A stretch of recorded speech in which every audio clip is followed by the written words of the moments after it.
ప్రముఖ నటుడు కోట శ్రీనివాసరావు ఆదివారం ఉదయం కన్నుమూశారు. కొంతకాలంగా అనారోగ్యంతో కోట శ్రీనివాసరావు బాధపడుతూ ఇవాళ తెల్లవారుజామున తుదిశ్వాస విడిచారు. కోట మృతితో తెలుగు సినీ పరిశ్రమ తీవ్ర దిగ్భ్రాంతితో ఉంది.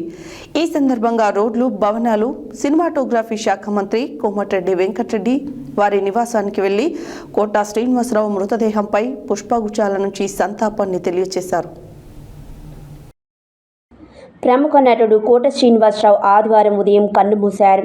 కొంతకాలంగా అనారోగ్యంతో కోట శ్రీనివాసరావు బాధపడుతూ ఇవాళ తెల్లవారుజామున తుది శ్వాస విడిచారు. కోట మృతితో తెలుగు సినీ పరిశ్రమ తీవ్ర దిగ్భ్రాంతితో ఉంది. ఈ సందర్భంగా రోడ్లు, భవనాల, సినిమాటోగ్రఫీ శాఖ మంత్రి కోమటిరెడ్డి వెంకటరెడ్డి వారి నివాసానికి వెళ్లి కోట శ్రీనివాసరావు మృతదేహంపై పుష్పగుచ్చాలుంచి సంతాపాన్ని తెలియజేశారు. అనంతరం మాట్లాడుతూ కోట శ్రీనివాసరావు మృతి తనను తీవ్రంగా కలిచివేసింది. 4 దశాబ్దాల సినీ ప్రయాణంలో 750కి పైగా చిత్రాలలో నటించి ఎన్నో పాత్రలకు ప్రాణం పోసిన గొప్ప నటుడు. పద్మశ్రీ, నంది అవార్డులు అందుకున్నారు. కోట శ్రీనివాసరావు వారి మరణం సినీ పరిశ్రమకు తీరని లోటన్నారు.